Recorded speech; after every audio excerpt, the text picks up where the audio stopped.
ago, we started developing strong collaboration with Nepal and India and other countries in the Indian subcontinent. As part of this plan, we started with the first workshop in April 2019 in Kathmandu. And we had people from India and people from Nepal, people from Australia.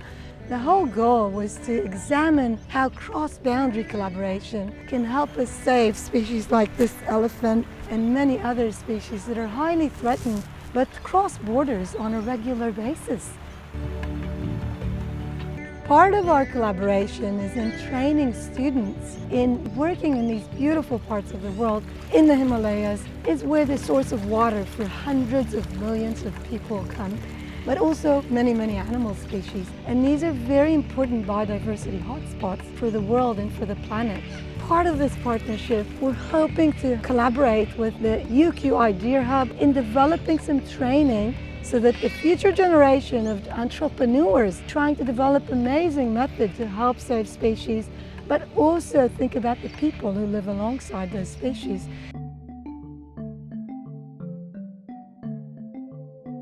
Started as a molecular diagnostic facility, and the idea was to build information for infectious diseases, use DNA-based technology. For the past 8 years, we've been doing research on emerging diseases, finding out whether there are next kind of Ebola or SARS or that sort of thing in communities. We have come to a conclusion that the next big step would be to do prevention. And we started looking for the opportunity to create a vaccine research, development, and manufacturing facility. And that was the origin of the idea of BioVac.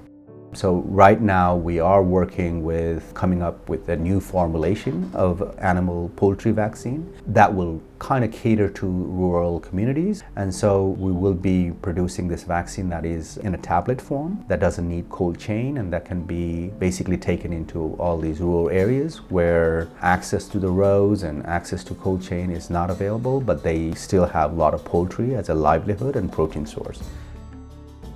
One of the most amazing programs is a program that is occurring currently on the border between India and Nepal, not too far from Chitwan, and with the leadership of Dibesh and Vibhuti. We've actually started a company alongside women and men from those villages. They're growing honeybees, and those honeybees are producing honey, and they're actually collecting that honey and selling it to high-end restaurants, hotels, and other sources interested in buying such responsibly sourced food around the planet, in Nepal, but also in other countries.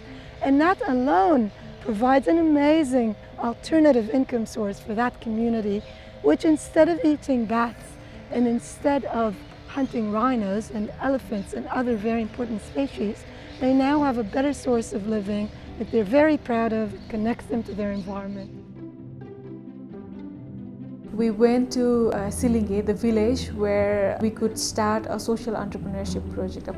We tasted honey and we realized that there is already local product, local resources, and they already have local skills. So we established Nagika honey in one of the farmers' house. They're directly getting money from us, and they are able to scale up their beehives and able to scale up their production as well. The farmers, they are also passing their skills, their knowledge to the younger generation, and their younger generation are also getting involved in honey production, and they are able to produce more honey in the village right now than before. Now we're working with one community, but we want to replicate that same kind of model. This is a wonderful social entrepreneurship example that we're hoping our students and Nepalese and Indian and other students across the planet will be able to develop and lead the world. And that is the secret of conservation, science and practice. We're focusing on those communities where nature, is very important to their persistence, understanding that and living alongside animals as Nepal has led the world with. Currently we do a lot of research on endangered species like tigers and snow leopards and that sort of thing. With apex species like the tiger, they indicate everything health-wise moving downstream for other species as well. So that's how the Nepal Tiger Genome Project started. We collected in total about 1,200 scat samples from all across borders in Nepal, out of which we barcoded individually 125 tigers for the first time in Nepal. After the project actually ended, that was when the application of this work really started to shine light. There were a lot of poaching and forensic cases that were coming very frequently amongst national parks in Nepal. We received about 15 to 20 forensic parts. These were skin samples primarily, but bones and teeth as well. And we were able to identify through genetic sampling on the poached samples and find out which area the highest amount of poaching activity was happening. The population at Bardia National Park was where the linkage was showing a lot of close associations genetically. And that was what was informed to Nepal Police, the CIB Pillar 4, and other departments in the government as well. And they clearly tightened security thereafter, which is why in the last census there's been an increase in the population of tigers in that region as well.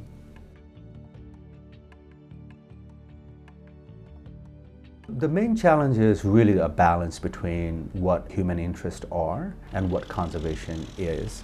The population of Nepal is growing at the same time in a tremendous amount, and so the resources are not there, and the urge and the need to have human development sometimes neglect or often compromise on preserving our nature. This is a collaborative, multi-dynamic effort, including all different parties who need to work together.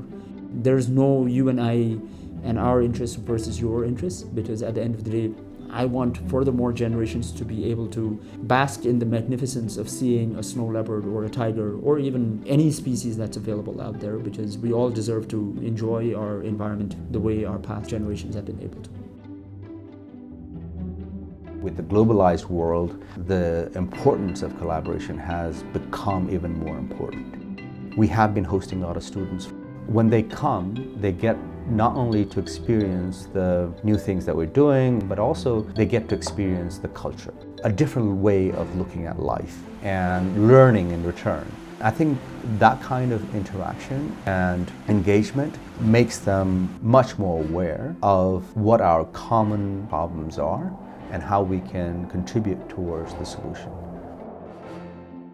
And now we're actually collaborating. We have students involved, we have fellows involved, and we have people from different countries in the region. We've now almost recruited a PhD student alongside the institute called IIT Delhi that UK has developed a very strong collaboration with.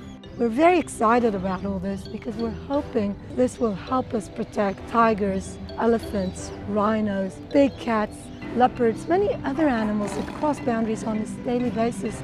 But only by coordinating cross-boundary collaboration efforts, we can actually protect these species. Thank you very much to all our partners and to everyone who's been helping with this important partnership that we're hoping to advance in the near future. Thank you.